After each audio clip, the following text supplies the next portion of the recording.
আসসালামু আলাইকুম, আপনারা দেখছেন WNN বাংলা। আমি সাথে আছি নিগার দিল নাহার। ভারতের পশ্চিমবঙ্গে কুরবানির মৌসুম ঘিরে এবার এক ভিন্ন বাস্তবতা সামনে এসেছে। রাজনৈতিক মেরুকরণ, গোরক্ষার রাজনীতি এবং ধর্মীয় উত্তেজনার প্রভাব শুধু সামাজিক সম্পর্কেই নয়, সরাসরি আঘাত হানছে গ্রামীণ অর্থনীতিতেও।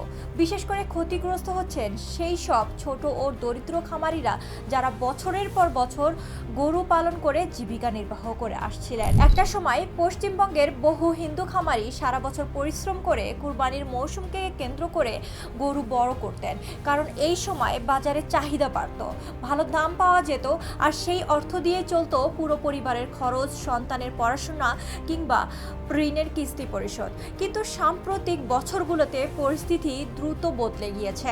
গোরক্ষার নামে বিভিন্ন স্থানে হয়রানি, গরু পরিবহনে বাধা, বাজারে আতঙ্ক, এমনকি সহিংসতার ঘটনাও মানুষকে মনে ভয় তৈরি করেছে। ফলে অনেক মুসলিম ক্রেতারাই এখন আর আগের মতো সহজে কুরবানির পশু কিনতে আগ্রহ দেখাচ্ছেন না।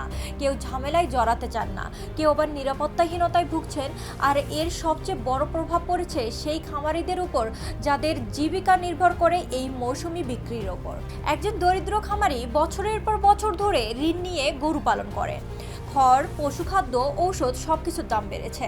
তারপরও আশায় থাকেন কুরবানির সময় ভালো দামে গরু বিক্রি করতে পারবেন, কিন্তু যখন বাজারে ক্রেতা কমে যায় তখন সেই গরু গোয়ালেই থেকে যায়। গরু খাওয়াতে হচ্ছে, খরচ বাড়ছে, কিন্তু আয় আসছে না। ফলে তৈরি হচ্ছে এক গভীর অর্থনৈতিক সংকট। অনেক খামারি এখন মহাজনের ঋণ শোধ করতে পারছেন না, কেউ গরু কম দামে বিক্রি করতে বাধ্য হচ্ছেন, কেউ আবার নতুন করে ঋণের ফাঁদে পড়ছেন। গ্রামীণ অর্থনীতির যে চক্রটা ধর্ম, বর্ণ নির্বিশেষে মানুষকে যুক্ত করে রেখেছিল, সেটাই ধীরে ধীরে দুর্বল হয়ে পড়েছে। এখানে একটা গুরুত্বপূর্ণ বিষয় হলো, অর্থনীতি কখনো শুধু ধর্ম দিয়ে চলে না। বাজার টিকে থাকে ক্রেতা ও বিক্রেতার সম্পর্কের উপর, পারস্পরিক নির্ভরতার উপর। একজন গরু পালন করে আরেকজন কেনেন, এই সম্পর্ক ভেঙে গেলে ক্ষতি শেষ পর্যন্ত সবারই হয়। বিশ্লেষকরা বলছেন, সাম্প্রদায়িক উত্তেজনা স্বল্প মেয়াদে রাজনৈতিক লাভ দিতে পারে, কিন্তু দীর্ঘমেয়াদে তার সমাজ ও অর্থনীতির জন্য বড় ধরনের ক্ষতির কারণ হয়ে দাঁড়ায়। বিশেষ করে গ্রামীণ দারিদ্র জনগোষ্ঠী সবচেয়ে বেশি ভুক্তভোগী হয়।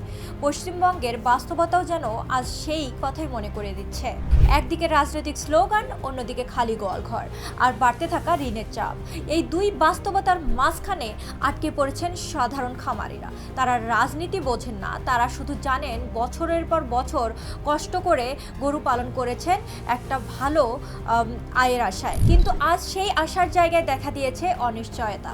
ধর্মীয় বিভাজনের রাজনীতি যখন মানুষের মাঝে ভয় তৈরি করে, তখন তার প্রভাব শুধু ভোটের মাঠেই সীমাবদ্ধ থাকে না, সেটি পৌঁছে যায় কৃষকের ঘরে, শ্রমিকের জীবনে, খামারির অর্থনীতিতেও। আর তাই প্রশ্ন উঠেছে যে রাজনীতি মানুষের জীবিকা দুর্বল করে দেয়, সাধারণ মানুষকে অর্থনৈতিক সংকটে ফেলে দেয়, সেটি শেষ পর্যন্ত কাদের জন্য কল্যাণ বয়ে নিয়ে আনে। দর্শক, বিষয়টি নিয়ে আপনার মতামত কি? পশ্চিমবঙ্গের এই পরিস্থিতিকে আপনি কিভাবে দেখছেন কমেন্টে অবশ্যই জানাবেন। আশা করি সবাই ভালো থাকবেন, সুস্থ থাকবেন, আমাদের সঙ্গেই থাকুন। ইনশাআল্লাহ আবার দেখা হবে। আল্লাহ হাফিজ।